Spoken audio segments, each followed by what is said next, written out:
네, 이제 우리가 하나님의 구원 경륜을 이제 들어와 있습니다. 39쪽, 40쪽에 들어와 있습니다. 그래서 이것은 이제 구원 협약과 선택과 유기 이거에 대해서 구성되어 있습니다.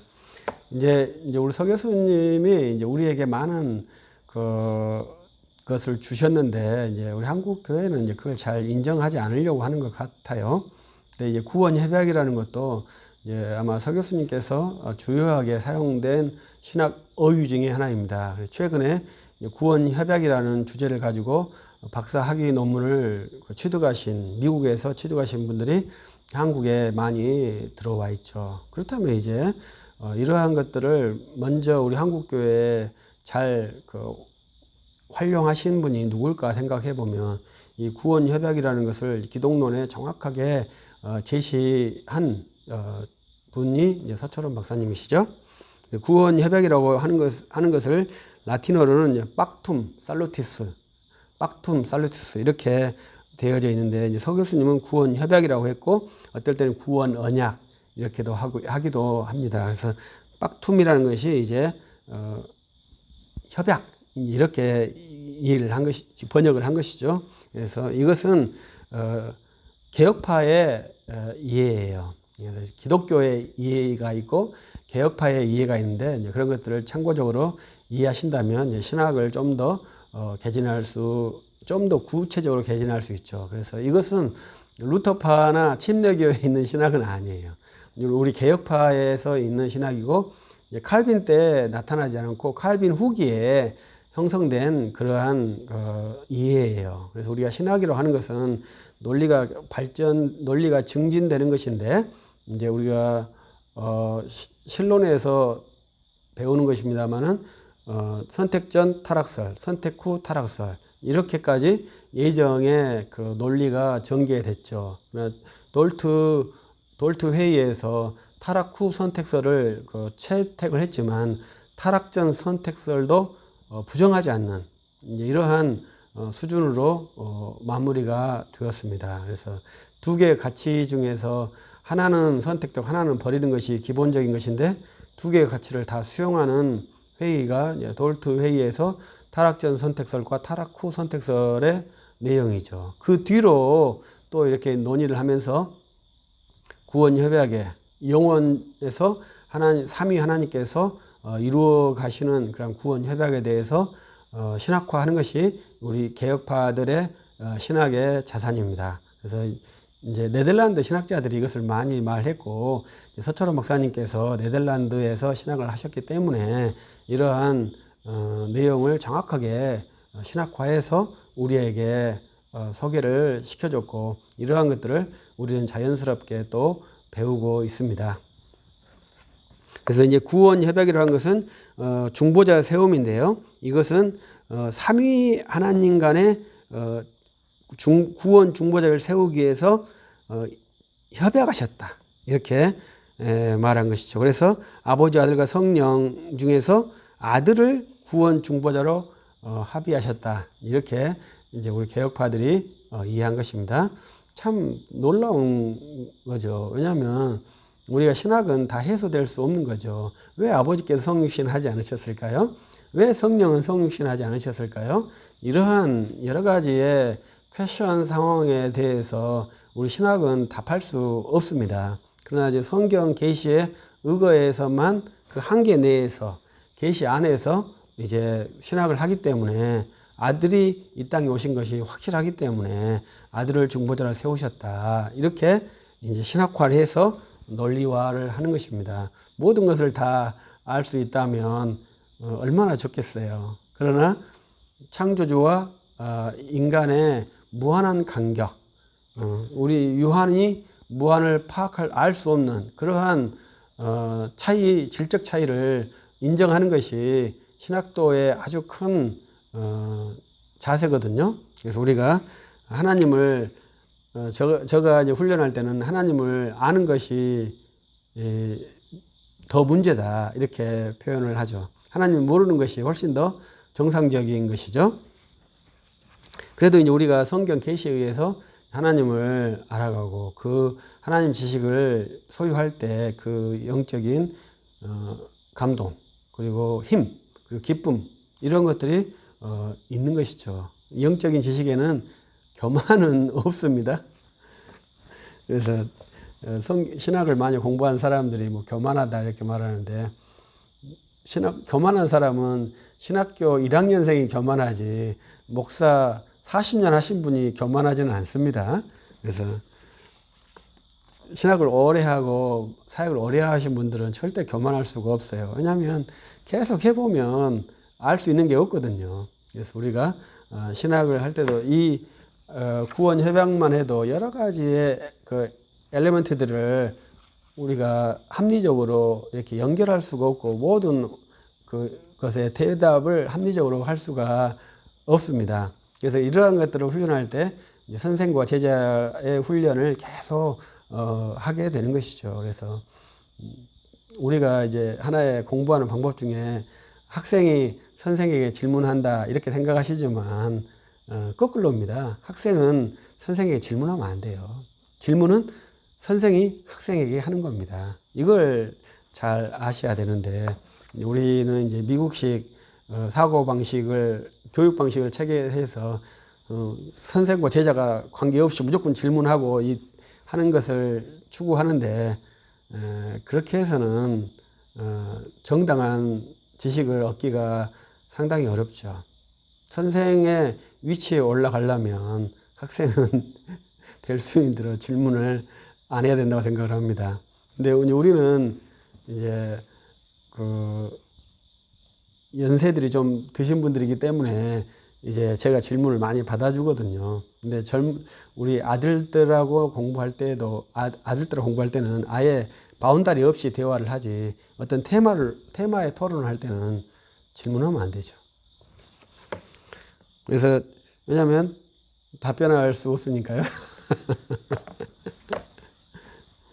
그래서 이 구원 협약은 말했을 때, 아브라함 카이퍼와 바빙크를 말하고 있습니다. 그래서 이 구원 협약에서 중보자를 세움과 구원의 방식, 피 흘려 죄를 사하는 방식, 그리고 언약의 방식, 이러한 것들이 다 그때 이미 이루어졌다고 하는 것입니다. 그래서 이 구원 협약이 정말로 신비한 거예요. 그래서 이제 42쪽 보면 칼 발트는 구원 협약을 배척했다고 써놨죠. 그래서 그 책도 교회 교의학 4-1권 69쪽 독일어 책입니다만은 거기에 이 구원 협약이 되면 삼신론도 아닌 이신론이 된다, 이렇게 비판을 했다는 것이죠. 이 칼 발트가 이렇게 말하는 것은 삼위일체를 믿지 않기 때문에 이렇게 말하는 것입니다. 그래서 구원 협약은 삼위일체 믿는 사람들은 그렇게 크게 충격을 받지 않을 내용이에요. 왜냐하면 영혼에서 삼위 하나님께서 구원의 경륜을 작정하셨다, 이렇게 생각하는 것은 타락 후 선택설에, 또 타락 전 선택설에 해당되는 그러한 논리의 구조에 있거든요. 그런데 이제 칼 발트는 삼위일체를 취하지 않기 때문에 구원 협약이라면 아버지와 아들 두 개가 있어서 이신론이다. 이신론이 되니까, 이신론이 되면 우상 숭배라는 건 아시죠? 그러니까 기독교는 우상 숭배를 배척하는 것이 기본이기 때문에 배척해야 된다, 이렇게 말하는 것이죠. 그럼 우리는 구원 협약을 정당한 가르침, 삼위일체의 영원하신 구원 경륜, 이렇게 이해하면서 그것을 채택하고 수용하고 있는 겁니다. 그래서 참고적으로 구원 협약은 공회의에서 결정된 사항은 아닙니다. 그래서 공회의에 결정되지 않았다는 것은 이제 선택의 자유가, 학문적인 레인지가 있다는 거예요. 이러한 것들을 이제 아는 것이 우리 조직신학에서 중요한 스킬 중에 하나죠. 그래서 우리가 그런 훈련들을 쭉 해본다면 좋겠습니다. 그래서 이번 끝나고는 한번 좀 민감하지만 정광훈에 대한 사상을 한번 이야기를 한번 해보겠습니다. 그리고 이제 2절에서는 이제 42쪽 선택과 버림의 작정. 그러니까 이것은 우리가 애정을 말할 때 영원한 애정이거든요. 애정론에서 칼빈의 애정이 이중애정으로 아주 체계화된 것입니다. 그래서 이 애정은 뜨거운 감자와 같죠. 왜냐하면 애정이 등장하면 교회가 분란이 일어나기 때문에 그렇죠. 그래서 결국은 이 애정론 때문에 알미니안 파들이 분리되기도 한 그러한 내용이죠. 그런데 이 칼빈이 이 애정론을 왜 만들었겠습니까? 근데 그것은 이제 계속 우리들은 기독교 복음을 변증하는 것이 주요 임무이기 때문에 기독교 복음을 변증하면서 이신층의 확고한 확실성이, 구원의 확실성이 있어야 되잖아요. 그러면 내가 구원에 대한 확실성을 갖고 있는데, 내가 구원에 대한 확실성을 갖고 있는 이유는 뭐겠습니까? 내 구주가 하나님이시기 때문에 확실한 것이거든요. 내가 스스로 구원받았다면 내가 구원의 확실성을 담보할 수 없죠. 그러나 내가 구원받았다고 생각하는 사람인데, 이 구원은 나로부터가 아닌 하나님의 선물로 받았다고 생각을 하는 거예요. 그러면 하나님께서 선물로 주셨는데 내가 좀 꺼름직하다고 해서 그 구원을 다시 가져가는 의지의 변화가 있겠습니까? 하나님은 의지에 불변하신 그러한 전능하신 전지하신 그러한 하나님이시죠. 그렇기 때문에 그러면 내 구원이 후퇴함이 없다. 내가 구원에서 탈락함이 없다. 이건 구원론에 또 반복할 내용이지만, 그러면 이것이 어떻게 되겠느냐? 하나님의 의지의 불변성이다. 그렇기 때문에 애정이라는 것에 논리적으로 귀결이 되는 거예요. 근데 이제 루터는 이제 이 애정까지 깊게 가려고 하지 않았던 것 같아요. 그래서 루터는 십자가 신학이라고 하거든요. 이 십자가 신학은 그리스도의 복음을 효과적으로 듣고 그 생활에서 십자가를 지는 삶을 철저하게 성경대로 살아라. 하나님의 법대로 살아라. 이런 것이 저는 십자가 신학이라고 생각을 해요. 그래서 뭐 죄사함의 신학이 아니라 하나님의 법을 우리가 지기 어려우니까 철저하게 그 법을 지켜라. 이것이 루터의 십자가 신학이지 않을까 이렇게 생각을 합니다만은, 우리 칼빈파는 내가 하나님의 법을 철저하게 지키는 것과 함께 하나님의 절대 의지, 불변한 의지에 우리의 구원을 이렇게 연결시킨 거죠. 그렇기 때문에 영원에서 삼위 하나님께서 구원 협약을 하셨고, 그 협약에서 일부는 선택하셔서 구원하시기로 하고 일부는 버리셔서 버리셨다. 이렇게 하는데, 하나님께서 버리셨다고 하는 것은 버리신 게 아니죠. 모두가 다 자기 갈 길을 그대로 가는 것이죠. 선택이라는 것은 그 죽음으로 가는 길에서 일부를 선택하는 것이죠. 그러니 우리가 표현할 때 이제 버리심이라고 말하죠. 그래서 인간은 우리가 인간론에서 계속 하지만 답이 안 나오지만, 지금도 답이 안 나오죠. 이해할 수 없는 존재예요.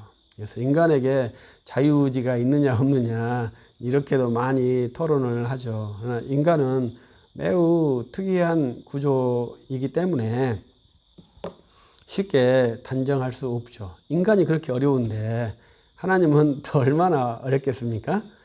그래서 이제 우리는 심플하게 애정에서 의지의 불변성에 부착해서 하나님께 애정과 선택과 유기를 해서 겸손을 이루는 신학을 추구하는 것이 칼빈 신학이라고 볼 수 있고, 우리 서철원 박사님은 그것을 아주 효과적으로 체계적으로 정리해서 우리에게 소개하고 있는 것입니다.